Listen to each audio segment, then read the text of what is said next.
প্রতি বছর ১ জানুয়ারি ইংরেজি নববর্ষের পাশাপাশি উদযাপিত হয় বাঙালির নিজস্ব এক উৎসব, কল্পতরু উৎসব। এই দিনেই কাশীপুরের উদ্যানবাটিতে কল্পতরু হয়েছিলেন শ্রীরামকৃষ্ণ। ইতিহাস বলে ১৮৮৬ সালের ১ জানুয়ারি মৃত্যুর কয়েক মাস আগে ভক্তদের ইচ্ছে পূরণে কল্পতরু হয়েছিলেন রামকৃষ্ণ পরমহংসদেব। গলার ক্যান্সারে আক্রান্ত শ্রীরামকৃষ্ণদেব দীর্ঘদিন পর এই দিনেই ভক্তদের দর্শন দিয়েছিলেন কাশীপুর উদ্যানবাটির চত্বরে।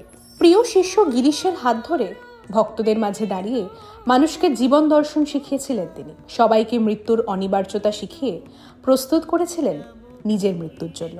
কথিত আছে, ওই দিন রামকৃষ্ণ যাদের ছুঁয়েছিলেন তাদের সব মনস্কামনা পূর্ণ হয়েছিল।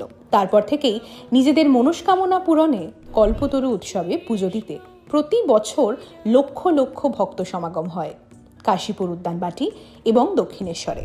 এই দিনটিকে ঘিরে রয়েছে শ্রীরামকৃষ্ণ পরমহংসদেবের স্মৃতি বিজড়িত কাহিনী। শ্রীরামকৃষ্ণদেব যখন দুরারোগ্য গলার ক্যান্সারে আক্রান্ত হয়েছিলেন তখন তাকে কাশীপুর উদ্যানবাটিতে চিকিৎসার সুবিধার জন্য আনা হয়েছিল। সেই সময় ১ জানুয়ারি একটু সুস্থ বোধ করায় তিনি শিষ্যদের নিয়ে হাঁটতে বেরিয়েছিলেন। চলছিল কথোপকথন। তার শিষ্যদের মধ্যে ছিলেন নাট্যকার গিরিশচন্দ্র ঘোষ। উদ্যানবাটির এক গাছতলায় দাঁড়িয়ে শ্রীরামকৃষ্ণ তাকে জিজ্ঞাসা করেন, তোমার কি মনে হয় আমি কে? জবাবে গিরিশচন্দ্র ঘোষ বলেন, আপনি আর কেউ নন, নররূপধারী পূর্ণ ব্রহ্ম ভগবান। আমার মতো পাপীতাপীদের মুক্তির জন্য আপনি ধরাধামে এসেছেন। এই কথার প্রত্যুত্তরে ঠাকুর বলেন, তোমাদের চৈতন্য হোক।